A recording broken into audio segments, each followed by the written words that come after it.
2024 ఎన్నికలకు ముందు వైఎస్ఆర్ కాంగ్రెస్ పార్టీకి సంబంధించి ఎవరైనా కదిపి చూడండి, అప్పుడు వాళ్ళు ఒకటే చెప్పేవాళ్ళు, సింహం సింగిల్గా వస్తుంది, సింహం సింగిల్గా వస్తుంది, మేము సింగిల్గా పోటీ చేస్తాం.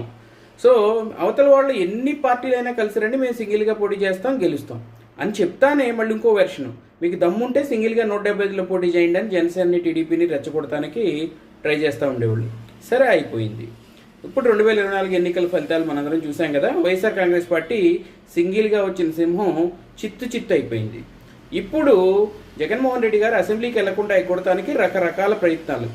ఇప్పుడు ఆయన సింగిల్ సింహం కదా, ఎక్కడికైనా సరే వెళ్ళగలుగుతారు కదా, మరి అసెంబ్లీకి వెళ్ళడానికి భయం ఎందుకు? పోనీ ఆయన సింగిల్గా కూడా వెళ్ళమనట్లేదు కదా, ఆయన కూడా 10 మంది ఎమ్మెల్యేలు ఉన్నారు, అయినా సరే అసెంబ్లీకి వెళ్ళడానికి భయం. అంటే కూడా 10 మంది ఎమ్మెల్యేలు ఉన్నప్పటికీ కూడా అసెంబ్లీకి వెళ్ళడానికి భయపడే ఈ సింగిల్ సింహం అసెంబ్లీని ఎగ్గొట్టడానికి రకరకాల ప్రయత్నాలు చేస్తుంది. అవన్నీ చూస్తున్నారు కదా.